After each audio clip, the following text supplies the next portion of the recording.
Tonight we have a deeper look into the nation's unemployment picture through the experience of one city. The government says the jobless rate increased to 9.9% last month as more job seekers entered the market. At the same time, the economy actually added 290,000 new jobs. That mixed picture is reflected in Dayton, Ohio, a city hard hit in recent years. Dayton is the focus of tonight's Weekend Journal, a city like many in search of an economic turnaround. For the first time in a long time, people in Dayton have something to cheer about.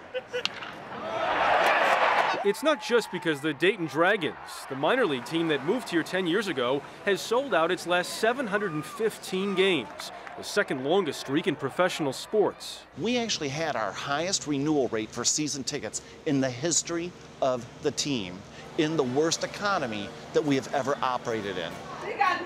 It's that here, where the recession took a brutal toll, there are signs of change. We also hired more people. Getting hired is exactly what 56-year-old Keith Murgatroyd is hoping for. After 26 years, he lost his administrative job at business machine maker NCR. The company moved its headquarters to Atlanta last June, taking 1,200 jobs. It hurt, but it happens. The Dayton area lost 10,000 jobs in the past 2 years. Half of them when GM shut down this Chevrolet SUV assembly plant in 2008. In the mid-90s, Dayton's unemployment rate was 2.3%. Now it is more than 12%. Well, that's certainly not the best of times.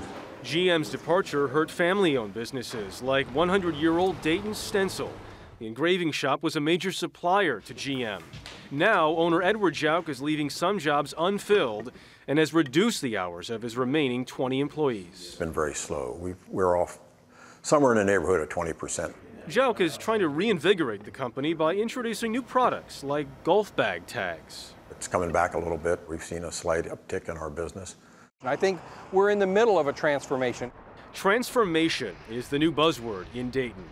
Phil Parker of the Chamber of Commerce is hoping the city's transformation will begin at the area job center, where 42,000 unemployed workers are being retrained.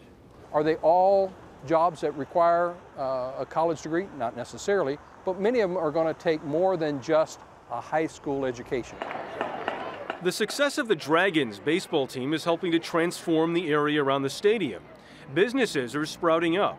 Residential construction in that area has doubled, and the city's invested millions in a downtown performing arts center. And Keith Murgatroyd is seeing signs that unemployment is easing. He's even getting called in for interviews. Oh, boy, I just jump up and down with joy when I get something like that. Like the Dragons' attendance record, that's a streak he'd like to see continue. By the way, the University of Dayton just bought the old NCR building for a research center, which will create hundreds of new jobs.